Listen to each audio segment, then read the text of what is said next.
I'll tell you what I'll do. I'm going to go, and I'm going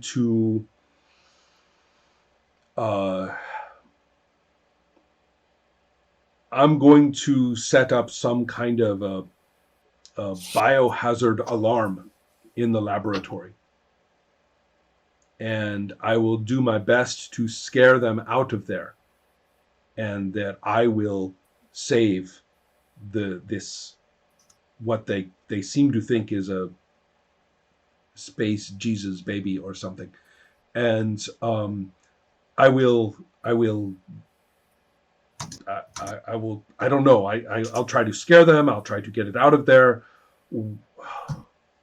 I need help. Create a mixture of something that makes so that sizzles and smells bad, and maybe that will scare them. Make a mark on the rug and on the carpet, and I don't know what would you like help with. I don't have to stay dead forever. Maybe it's just a good thing now, so I can sneak in the background, and there's no attention on me. All right. Now. So. All right. I think I got it. I'll go in, and he starts coming up with some ideas. We don't really have to go into it now, but it involves basically he just suddenly realized it would be great if he was glad you were dead. Right? He's going to be glad that you're dead, and he's going to say that that he says you and your mixtures always make me nervous. I'm going to go in, I'm going to lie, I'm going to say that I'm glad you're dead and that we can get the child or whatever it is out of the laboratory. Well,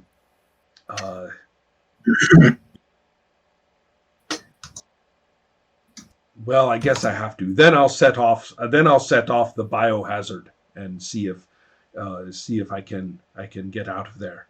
I know. I'll switch the samples. I'll leave it, and he tells you a particular place where it is, and after we are gone, go in there and you get it. They won't be able to tell one dish of cells from another. In fact, I'll make this one glow. They'll like that. They sure will. Right. Okay. So that's his plan. We shouldn't do much more with the plan until we discover how badly it fails. Yeah. Sounds great. Mm-hmm. So the idea is to sneak your samples out to the safer place. Sound like a good conflict? It does. Okay. By the way, Keith, I will need some place else to live now. He looks around at his room and says, I sometimes have guests. That's fine. I can stay under the bed and pretend to be asleep. No worries. I've seen worse. Yeah, Keith is realizing this would be a big change in his lifestyle and is not so sure about this. You won't even know I'm there. That sounds worse. We'll talk about this later. Okay. So, let's see. Sure won't even know I'm here. Sandra, you are okay, so we can't give to the producer. I have to say, I wouldn't have known before that I could feel sorry for Keith, but I do. I fan mate. I want to give a fan mate. Okay, another one. Perfect. Sandra is like tons of it. Okay, so there's 3 cards there, and she's being sneaky again. No, this is not sneaky. This is hiding. You're hiding, right? That's what's really happening here. How can you keep yourself concealed throughout this whole process? Okay, so there's that. And then there's the question of how much budget I'm going to spend. I have 3 budget left. I'm spending all of it. So you are facing 4 cards, and you have 4 cards. I have 4 cards. And I have how many? Do I have 5 fan made? Yes, you do. Okay, so let's save the 1 fan mail. So I Okay. used 4. Okay. Let's make this a great success. I hope. Exactly. That's what you It could hope. all be. I love. Yeah. That's why poker is fun, because you never know quite what the cards are going to do, even when you have a lot. Yeah. So the process is start strong for me with my 3 red cards. I'm glad I took a lot of fan mail. With only 1 for you in your 4 cards.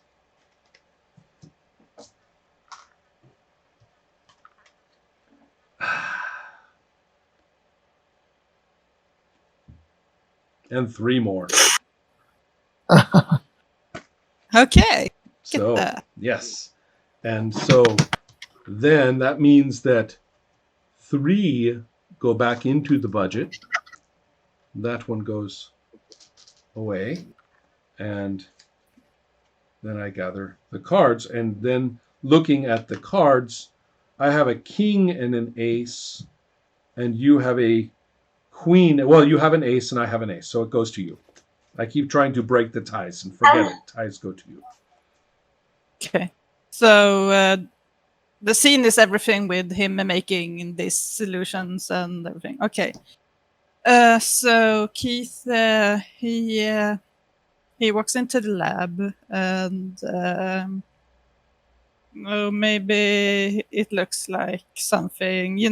They maybe kind of notices that he might be on edge, and they're like, "What's the matter? And what's going on?" Like, this is it's very dangerous stuff. Let's just leave it at that, And so of course I would be a bit nervous. So he walks along, and as he's trying to fit it in this tube racket, he like drops it, and he runs towards the door, sounds the alarm, and does he run to grab the precious embryo, or what they think is a precious embryo that he has faked? Space Jesus is Yes. fine. I think that's he grabs that since that was important to them, and so he grabs that. He sounds the alarm. And the guards, they get like, "Oh shit, what just happened?" And they just follow him and runs out. I'm going to say they are very protective of the creature that they are saving. Yeah. So he seals the doors, and he says, "That's radioactive. We cannot go in there for now. We have to secure the area." And what about the child? They say it'll have to stay in there. It's no. safe. I understood that he was going to bring out a fake. He's just going to get some other kind of cellular material, and he's going to make it glow. And so to them, they have saved it, you see. Oh, yeah, of course. So I did say he grabbed that. Yeah. Right. So he grabs it, and he's like, "Well, I've got it with me." And he, pats his pocket. And so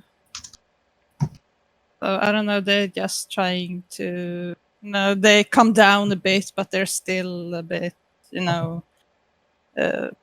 confused about the situation. So, well, that's... Can I make a suggestion? Yes, please. Which is that he will pretend that he doesn't want to, but eventually he will give them the little glowing tube of cells and says, "This is our hope for the future. Take it to the midnight truth. Take it and protect it. It will be safe. It doesn't need any special treatment or anything. Just take it and be safe. And I will stay here and handle all of the security about the laboratory and make all the excuses." Sounds good. Yeah, so they will go running off with their glowing thing. Yeah. Very protective of it, and fortunately. Yes. Okay. So and then Keith goes and put the whatever it was in that place where Nia went to collect it. Right. Well, Nia has to get it because Keith really does have to deal with teams coming to deal with this biohazard or whatever happened in the laboratory, some accident, of course. The alarm did go off. They have a little group of cleaners to go in and do it, and he has to undergo decontamination, which he doesn't enjoy a little bit at all. So so he does all of that and get the test to the safe place, and Nia goes to collect it and hides out with it. Excellent. All right. Well, that is the end of that scene, and I believe we have a couple of more to do if anybody wants. We don't have to. Let's see. Who is is it just Helma who is left? Yeah. Yeah. Max, did you do a scene? Me and Gerard did the same with Paolo. No, we know that, but we are talking about the players' starting scenes, so it depends. So because the one with Paolo that was Ola, right? I lost track of. Yeah, that was Ola's. Yes, right. Okay. Yeah. So Mark and Helma both have the rights to do more scenes if you want to. We don't have to. We can close the episode, or you can whatever you want. Helma, what do you have in mind? I hadn't much in mind, but I mean, either something with Max or Sandra, maybe, because otherwise, concerning Sam and Kara, Sam is probably going to try to avoid her, so there's nothing to fetch there. We'll follow up on that later, is all I have to say. Yeah, but I think it kind of there's a risk that it will be too much if we do it in this episode. No, I completely see that. So what I'm going to suggest is go ahead and start the scene. Max or Sandra, I don't really care. I have no real idea. Okay. Well, I mean, in that case, for now I'm dead. It would be something that involves that they try to get her and into at least listening to them and their funny schemes, and I have no idea how she will react. So that depends a little bit on what they want. Let's not force it a little bit unless you have an idea for a place and where you want the characters to be. Max, do you want to do something? It would just be keep going with Pablo in that case.